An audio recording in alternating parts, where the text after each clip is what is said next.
Okay, so I'm going to show you how Jeep is so loyal to their customers that they made it pretty difficult.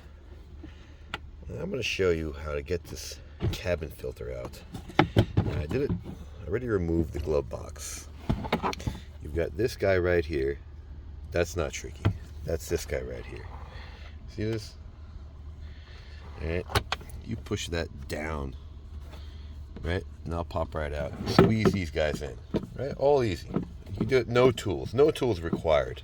But apparently, once you remove that glove box out of your way, this is what you need to do to get into this cabin filter. Look at this. This is what Jeep has decided to do to their customers to make sure you bring it to someone, not you. So you need a 10 mil. Look at this.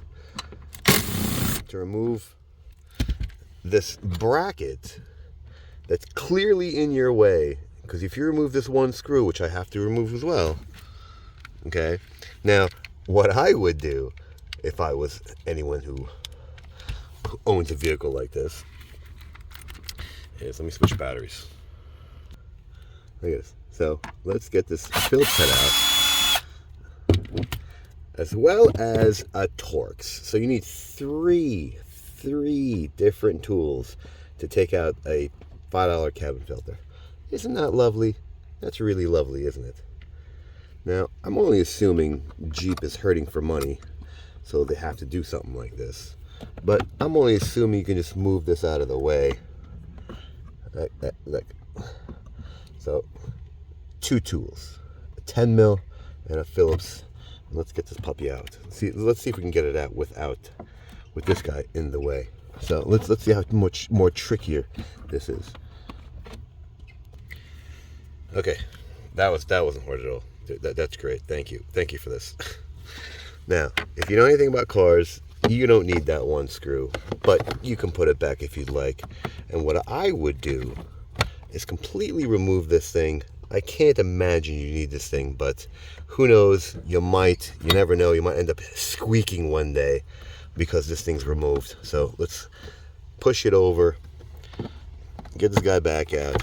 It's just a clip, so you sort of pull this back, and there you go. Here's your Denso. It just clears. Look at this.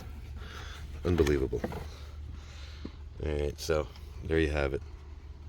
There's the part number. I'll do the equivalent in the description. Let's put them back as if we were never here, because it's not our car. And we will put that one screw back and the 10 mil back. So there you have it. Like it, don't like it. Wait, no, you know what? Let me explain how to get this glove box back in, because some people have a tough time putting the glove boxes back in. So this little curve right here